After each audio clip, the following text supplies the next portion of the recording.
স্বাগত জানাচ্ছি আরটিভি রাতের সংবাদে। আপনাদের সঙ্গে আছি আমি নাবিলা হাসান। 15 বছর পর এবার ভিন্নভাবে হচ্ছে বই উৎসব। নতুন বছরের প্রথম দিনে রাজধানী সহ সারা দেশের স্কুলগুলোতে শুরু হয়েছে বই বিতরণ কার্যক্রম। নতুন বই পেয়ে উচ্ছ্বসিত শিক্ষার্থীরা। বছরের পর বছর বই উৎসবের নামে অপচয় হয়েছে বলে জানিয়েছেন এনসিটিবি চেয়ারম্যান। বিনামূল্যের পাঠ্য বই প্রকাশ করতে অনেক ষড়যন্ত্র মোকাবেলা করতে হয়েছে বলে মন্তব্য করেছেন শিক্ষা উপদেষ্টা ডক্টর ওয়াহিউদ্দিন মাহমুদ। সাকিবুর রহমানের রিপোর্টে বিস্তারিত। 15 বছর পর ভিন্নভাবে হচ্ছে বই বিতরণ কার্যক্রম। অপ্রয়োজনীয় খরচ এড়াতে অন্তর্বর্তী সরকার বাতিল করেছে ঘটা করে বই উৎসব। রাজধানীর বিভিন্ন স্কুলগুলোতে সকাল থেকে বিতরণ করা হয়েছে নতুন বই।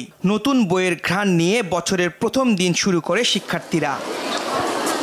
বই হাতে পেয়ে উচ্ছ্বসিত শিক্ষার্থীরা। ইতিহাস ও তথ্য বিকৃতি আর যেন পাঠ্যপুস্তকে না আসে সেই দাবি জানান তারা। যদি ভুল তথ্য থাকে তাহলে আসলে আমাদের যে জ্ঞানটা আমরা লাভ করি সেটাও তো আসলে ভুল হয়ে থাকে। বইগুলো ছাপানোর পর একবার বইগুলোকে চেক করা উচিত। বছরের পর বছর বই উৎসবে অপচয় হয়েছে বলে জানিয়েছেন এনসিটিবি চেয়ারম্যান।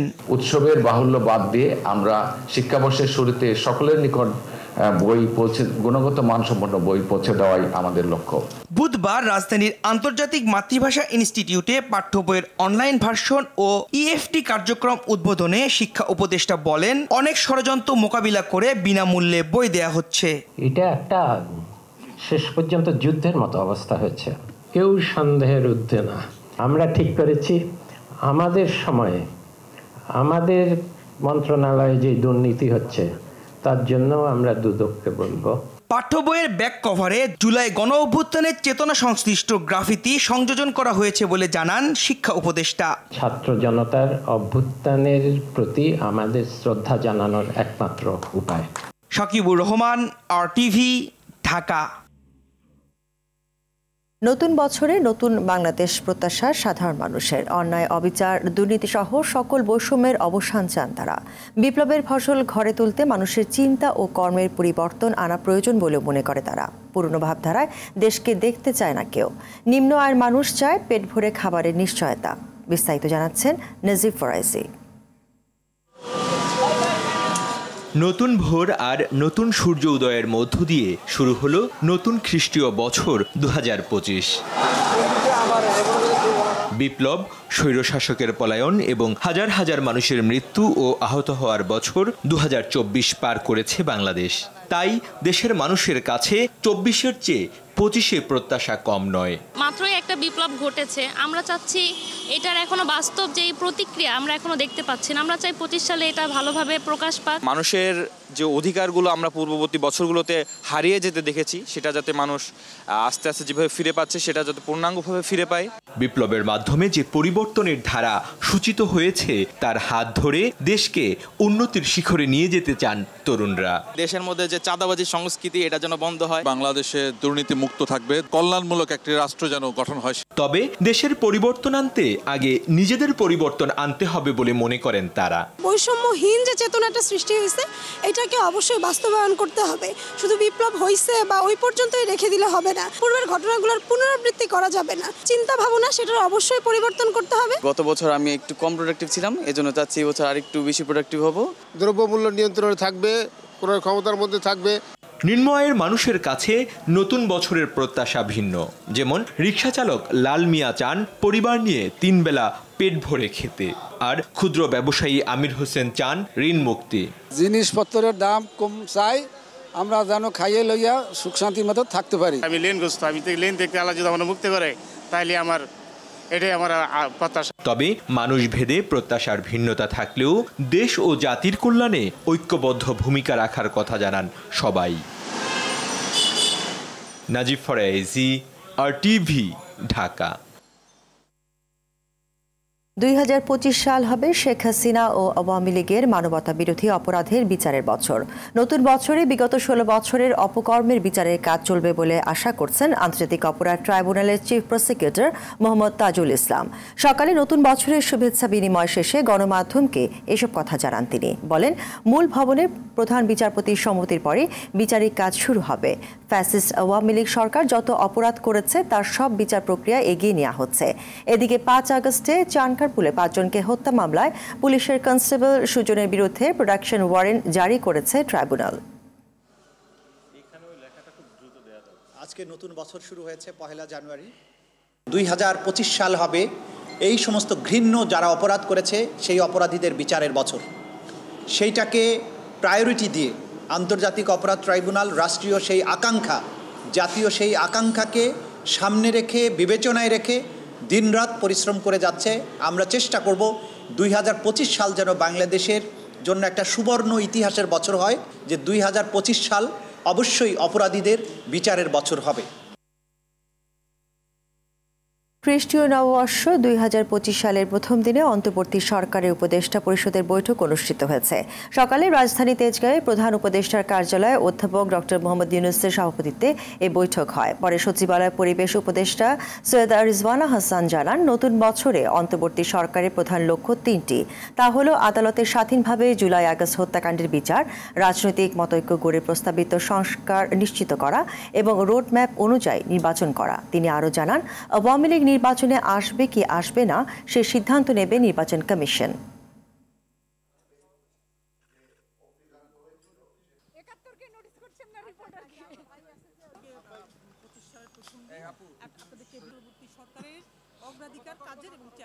বিচার নিশ্চিত করা এই জুলাই আগস্টে হত্যাকাণ্ড এবং যে বর্বরতা চলেছে তার।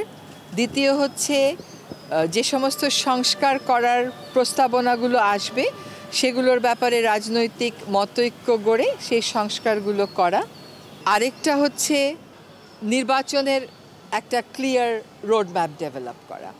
আওয়ামী লীগকে আমরা নিষিদ্ধ করব এরকম কোনো অবস্থান তো নেয়নি। আমরা যেটা দেখেছি যে হাইকোর্টে এরকম 1টা বা 2টা রিট পিটিশন হয়েছিল, সেগুলো আমার ধারণা একটা উইথড্র করা হয়েছে, আরেকটা মনে হয় হাইকোর্ট নিজেই সামারিলি রিজেক্ট করে দিয়েছে। জুলাই গণঅভ্যুত্থানে আহত যোদ্ধাদের সারা দেশের সব সরকারি হাসপাতালে বিনামূল্যে চিকিৎসা সেবা নিশ্চিত করতে স্বাস্থ্য মন্ত্রণালয়ের হেলথ কার্ড বিতরণ কার্যক্রমের উদ্বোধন করেছেন প্রধান উপদেষ্টা প্রফেসর ডক্টর মোহাম্মদ ইউনূস। সন্ধ্যায় রাষ্ট্রীয় অতিথি ভবন যমুনায় এই কার্যক্রমের উদ্বোধন হয়। স্বাস্থ্য মন্ত্রণালয় জানায়, জুলাই গণঅভ্যুত্থানে আহত যোদ্ধাদের মধ্যে প্রতি সপ্তাহে নির্দিষ্ট জেলায় হেলথ কার্ড বিতরণ করা হবে। এ সময় প্রধান উপদেষ্টা বলেন, যে কোনো সময় দেশের যে কোনো সরকারি হাসপাতালে কার্ডধারীরা চিকিৎসা পাবে। জাতীয় চক্ষু বিজ্ঞান ইনস্টিটিউটের পরিচালক প্রফেসর খায়েজ আহমেদ চৌধুরী জানান, চক্ষু বিজ্ঞান ইনস্টিটিউটে 65 জন রোগীর চোখ ভালো হয়েছে।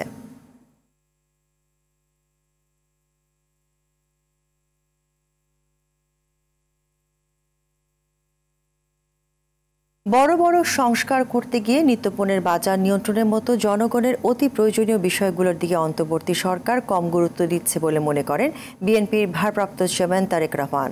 ছাত্রদলের 46তম প্রতিষ্ঠা বার্ষিকী উপলক্ষে রমনার ইঞ্জিনিয়ার্স ইনস্টিটিউশনে এক অনুষ্ঠানে ভার্চুয়ালি যুক্ত হয়ে অন্তর্বর্তী সরকারের এই বিষয়ে সতর্ক করে দেন তিনি। বলেন, এভাবে চলতে জনগণের মধ্যে ক্ষোভ সৃষ্টির সুযোগ তৈরি হবে। সংস্কারের দরকার থাকলেও নির্বাচনকে সর্বোচ্চ গুরুত্ব দেওয়া উচিত বলেও মনে করেন তিনি। বিস্তারিত সুমন তানভীরের প্রতিবেদনে। স্বৈরাচার শেখ হাসিনা পতনের পর প্রথমবারের মতো বিএনপির ছাত্র সংগঠন ছাত্রদলের প্রতিষ্ঠাবার্ষিকী, তাই নেতাকর্মী সবার মধ্যে ছিল উৎফুল্ল আমেজ। রমনার ইঞ্জিনিয়ার্স ইনস্টিটিউশনে আয়োজিত প্রতিষ্ঠাবার্ষিকীর অনুষ্ঠানে বিএনপি মহাসচিব মির্জা ফখরুল ইসলাম আলমগীর ছাড়াও ভার্চুয়ালি প্রধান অতিথি হিসেবে যুক্ত হন দলটির ভারপ্রাপ্ত চেয়ারম্যান তারেক রহমান। প্রধান অতিথির বক্তব্যে তারেক রহমান ছাত্রদলের নেতাকর্মীদের দেশ গঠনে স্বার্থের ঊর্ধ্বে উঠে কাজ করে যাওয়ার নির্দেশনা দেন। সেই সঙ্গে সংস্কার ও নির্বাচনের প্রশ্নে বিএনপির অবস্থান পরিষ্কার করেন। সংস্কার এবং নির্বাচন উভয়ই প্রয়োজন। বিদ্যমান ব্যবস্থাকে সময়োপযোগী করতে সংস্কার একটি অনিবার্য ধারাবাহিক প্রক্রিয়া। একইভাবে গণতান্ত্রিক ব্যবস্থাকে টেকসই এবং প্রাতিষ্ঠানিক রূপ দিতে নির্বাচনই সবচেয়ে বেশি গুরুত্বপূর্ণ ও কার্যকর পন্থা।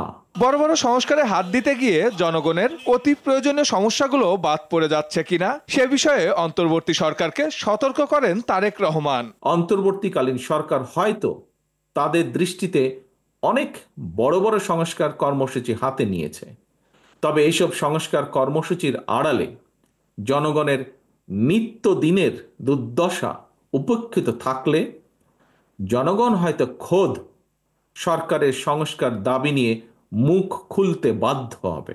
এর আগে প্রতিষ্ঠাবার্ষিকী উপলক্ষে বিএনপির প্রতিষ্ঠাতা জিয়াউর রহমানের সমাধিতে ফুল দিয়ে শ্রদ্ধা জানান ছাত্রদলের নেতাকর্মীরা। কেন্দ্রীয় নেতাদের সঙ্গে নিয়ে শ্রদ্ধা নিবেদন করেন বিএনপির স্থায়ী কমিটির সদস্য ডক্টর আব্দুল মঈন খান।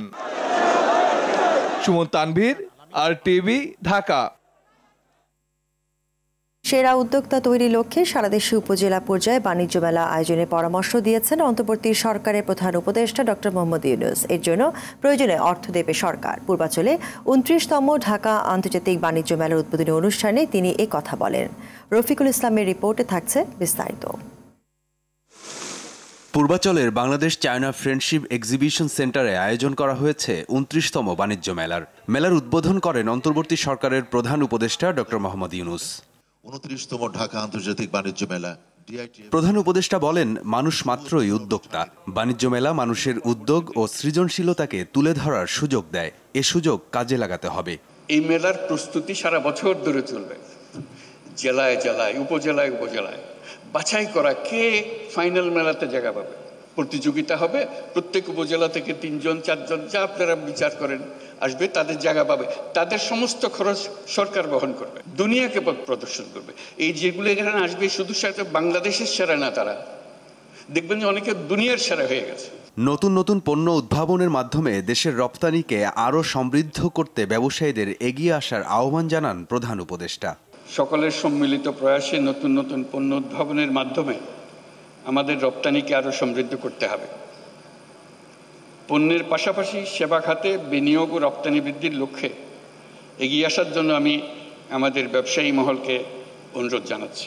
রপ্তানি উন্নয়ন ব্যুরোর তথ্যমতে এবারের বাণিজ্য মেলায় বাংলাদেশ ছাড়াও বিশ্বের 7টি দেশের 11টি প্রতিষ্ঠান সহ মেলায় থাকছে 362টি স্টল ও প্যাভিলিয়ন। জুলাই আগস্ট অভ্যুত্থানকে প্রাধান্য দিয়ে হবে জুলাই চত্বর, 36 চত্বর ও তারুণ্যের প্যাভিলিয়ন। টিকিটের ব্যবস্থা থাকায় প্রবেশপথে রয়েছে ভিন্ন ব্যবস্থা। রফিকুল ইসলাম, RTV, ঢাকা। সাবেক আইনমন্ত্রী আনিসুল হকের প্রায় 150 কোটি টাকার জ্ঞাত আয় বহির্ভূত সম্পদের প্রমাণ পেয়েছে দুর্নীতি দমন কমিশন দুদক। এছাড়া ব্যাংকে 665 কোটি টাকার সন্দেহজনক লেনদেন পাওয়া গেছে। এসব অভিযোগে তার বিরুদ্ধে মামলা করেছে সংস্থাটি। বিকেলে দুদক কার্যালয়ের সংবাদ সম্মেলনে এই কথা জানান সংস্থাটির মহাপরিচালক আক্তার হোসেন। এদিকে সরকারি কর্মকর্তা কর্মচারীদের দ্বৈত নাগরিকত্বের তথ্য চেয়ে 3 দফতরে চিঠি দিয়েছেন দুদক। শরীয়ত খানের রিপোর্টে বিস্তারিত। গণ আন্দোলনে সরকার পতনের 1 সপ্তাহ পরেই সদরঘাট থেকে গ্রেপ্তার হন সাবেক আইনমন্ত্রী আনিসুল হক। গেল 7 অক্টোবর আনিসুল হক ও তার ঘনিষ্ঠ সহযোগী অ্যাডভোকেট তৌফিকা করিম সহ সংশ্লিষ্টদের বিরুদ্ধে অনুসন্ধান শুরু করে দুদক। 146 কোটি টাকারও বেশি মূল্যের সম্পদের মালিকানা অর্জনপূর্বক দখলে রাখা, 29টি ব্যাংক হিসাবে সর্বমোট 665 কোটি টাকারও বেশি সন্দেহজনক লেনদেন করে মানি লন্ডারিংয়ের সম্পৃক্ত অপরাধ, দুর্নীতি ও ঘুষ সংগঠনের মাধ্যমে প্রাপ্ত অর্থ বা সম্পত্তির অবৈধ উৎস গোপন বা আড়াল করার উদ্দেশ্যে স্থানান্তর, রূপান্তর এবং হস্তান্তর করার দায়ে একটি মামলা রুজু করা হয়েছে। এছাড়া নাটোর 1 আসনের সাবেক সংসদ সদস্য শহীদুল ইসলাম বকুলের বিরুদ্ধেও অবৈধভাবে সম্পদ অর্জনের অভিযোগ পেয়েছে দুদক। 2,27,49,000 টাকার বেশি সম্পদের মালিকানা অর্জন ও 29 কোটি টাকারও বেশি সন্দেহজনক লেনদেন। সরকারি কর্মচারীদের দ্বৈত নাগরিকত্ব বা একাধিক পাসপোর্টের তথ্য চেয়ে ইমিগ্রেশন ও পাসপোর্ট অধিদপ্তর, পুলিশের স্পেশাল ব্রাঞ্চ এবং স্বরাষ্ট্র মন্ত্রণালয়ের সুরক্ষা বিভাগে চিঠি দিয়েছে দুর্নীতি দমন কমিশন। বাংলাদেশের পাশাপাশি একই সঙ্গে অন্যান্য দেশের নাগরিকত্ব গ্রহণ করে থাকেন, অথচ তাদের এখনও কার্যকলাপ সরকারি চাকরি আইন 2018-এর 40 ধারার সম্পূর্ণ পরিপন্থী। এদিকে ফাইল গায়েব পূর্বাচলের সাবেক প্রকল্প পরিচালক উজ্জ্বল মল্লিকের অনিয়ম ও প্রবাসীদের প্লট বরাদ্দ কমিশন বাণিজ্যের অভিযোগে মতিঝিলের রাজুক ভবনে অভিযান চালিয়েছে দুদক। এ সময় ঘটনার সত্যতা পেলেও কাউকে আটক করতে পারেনি। শরীয়ত খান, RTV, ঢাকা। এবার সিনেমা হলের পাশাপাশি 8 পর্বের বর্ধিত সিরিজ টেলিভিশনের পর্দায় দেখা যাবে মোস্তফা সরওয়ার ফারুকী নির্মিত 840 সিনেমাটি 3 জানুয়ারি থেকে 10 জানুয়ারি পর্যন্ত RTV চ্যানেল আই ও দীপ্ত টিভিতে সম্প্রচার হবে। RTVতে রাত 8টায়, চ্যানেল আইতে রাত 8:20 এবং দীপ্ত টিভি প্রচার হবে রাত 10:30টায়। বছরের প্রথম দিন সংবাদ সম্মেলনে এ ঘোষণা দেওয়া হয়। এতে উপস্থিত ছিলেন প্রযোজক নুসরাত ইমরোজ-তিশা, RTVর প্রধান নির্বাহী কর্মকর্তা সৈয়দ আশিক রহমান, দীপ্ত টিভির সিইও তাসনুভা আহমেদ টিনা এবং চ্যানেল আইয়ের পরিচালক জহির উদ্দিন মাহমুদ মামুন। গেল 13 ডিসেম্বর প্রেক্ষাগৃহে মুক্তি পায় 840 সিনেমাটি। আমাদের দর্শকরা দারুণ উপভোগ করবে, 3টি চ্যানেলে একসাথে চলবে, আমার শুভকামনা রইল। এবং এর মাধ্যমে হয়তো বাংলাদেশে পলিটিক্যাল সেক্টরের কাজটা আর একটু বাড়বে, সবাই আত্মবিশ্বাসী হবে এবং আরও সুন্দর সুন্দর পলিটিক্যাল সেক্টর আমার ভবিষ্যৎ পাবে। এটা হবে দৃষ্টান্ত যে সব চ্যানেল মিলে একসাথে কাজ করা যায় এবং সব টিভি একসাথে জোট করে কাজ করেই এগিয়ে যাওয়াটাই হচ্ছে আমাদের মিডিয়ার উন্নতি এবং মিডিয়া এভাবেই আগাবে এবং এভাবেই এগিয়ে যাওয়া উচিত। এটা আজকে তারা প্রমাণ করলেন, এজন্য আমি তাদেরকে অসংখ্য ধন্যবাদ জানাই। বাংলাদেশ প্রিমিয়ার লিগের হাই ভোল্টেজ ম্যাচে কাল মাঠে নামবে রংপুর রাইডার্স ও ফরচুন বরিশাল। মিরপুর শেরে বাংলা স্টেডিয়ামে ম্যাচ শুরু সন্ধ্যা 6:30টায়। এর আগে আসরের প্রথম জয়ের খোঁজে দুপুর 1:30টায় মাঠে নামবে রাজশাহী ও ঢাকা ক্যাপিটালস। বিস্তারিত রাফি আমিনের রিপোর্টে। চ্যাম্পিয়ন তকমা গায়ে জড়িয়ে টুর্নামেন্টে পা রেখেছিল রংপুর রাইডার্স ও ফরচুন বরিশাল। শুরুটাও হয়েছে দারুণভাবেই। আসরের উদ্বোধনী ম্যাচে দুর্বার রাজশাহীর দেওয়া 198 রানের লক্ষ্য সহজেই পার করে ডিফেন্ডিং চ্যাম্পিয়ন বরিশাল। তাতে প্রথম ম্যাচেই 200 রানের ইনিংস দেখে দর্শকরা। দলটির দেশি ও বিদেশি ক্রিকেটাররাও মুগ্ধ করেছে ব্যাটে বলের লড়াইয়ে। রংপুরের বিপক্ষে মাঠে নামার আগে তাই ফুরফুরা মেজাজেই মিরপুরে অনুশীলন করেছে শাহিন আফ্রিদি মুশফিকরা। মিশন জয়ের ছন্দ ধরে রাখা। এদিকে বিপিএলের 2বারের শিরোপাধারী রংপুর রাইডার্সও এবারের আসরে রয়েছে দারুণ ফর্মে। ব্যাটে বলে ঝলক দেখিয়ে টানা 2 ম্যাচে জয় নিয়ে এখন পর্যন্ত পয়েন্ট তালিকার সবার উপরে তাদের অবস্থান। তৃতীয় শিরোপায় যোগ রেখে আসর শুরু করা গ্লোবাল সুপার লিগ চ্যাম্পিয়নদের মিশন এখন বরিশাল বধের মধ্য দিয়ে তালিকায় নিজেদের অবস্থানটা ধরে রাখা। এর আগে দিনের প্রথম ম্যাচে নতুন রূপে আসা ঢাকা ক্যাপিটালের প্রতিপক্ষ দুর্বার রাজশাহী। হার দিয়ে আসর শুরু করা দুদলের মিশন এই ম্যাচে জয়ের হাসি হাসা। রাফি আমিন, RTV। চলতি বছর ব্যস্ততা বাড়বে বাংলাদেশ ক্রিকেট দলের। বিপিএলের ব্যস্ততা শেষে মিরাজ তাসকিনরা চ্যাম্পিয়ন্স ট্রফির উদ্দেশ্যে পাড়ি দেবে পাকিস্তান। এছাড়া বছর জুড়ে ভারত, শ্রীলঙ্কা, পাকিস্তান, জিম্বাবুয়ে ও ওয়েস্ট ইন্ডিজের বিপক্ষে খেলবে দ্বিপাক্ষিক সিরিজ। এরই মাঝে সেপ্টেম্বরে অংশ নেবে এশিয়া কাপে। নাজমুল সাকিবের রিপোর্টে বিস্তারিত।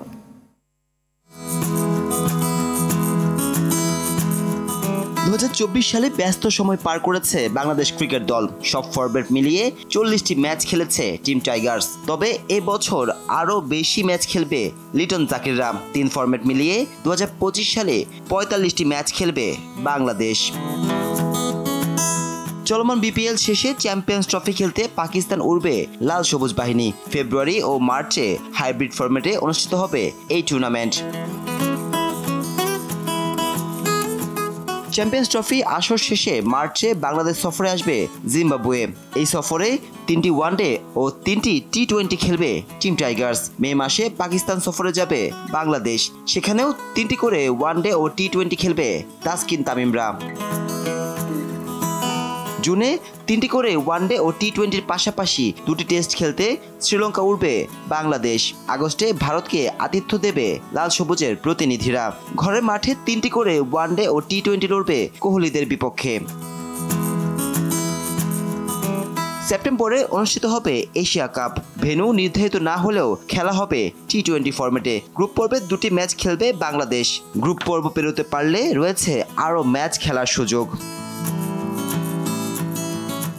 অক্টোবরে 3টি ওয়ানডে ও টি20 খেলতে বাংলাদেশ সফরে আসবে ওয়েস্ট ইন্ডিজ। ঘরের মাঠে আয়ারল্যান্ডের বিপক্ষে 2টি টেস্টের পাশাপাশি 3টি করে ওয়ানডে ও টি20 দিয়ে বছর শেষ করবে বাংলাদেশ। এদিকে যোগ্যতা অর্জন করতে পারলে ভারতে হতে যাওয়া নারী ওয়ানডে বিশ্বকাপে খেলতে পারবে নিগার সুলতানা জ্যোতিরা। নাজমুল সাকিব, RTV।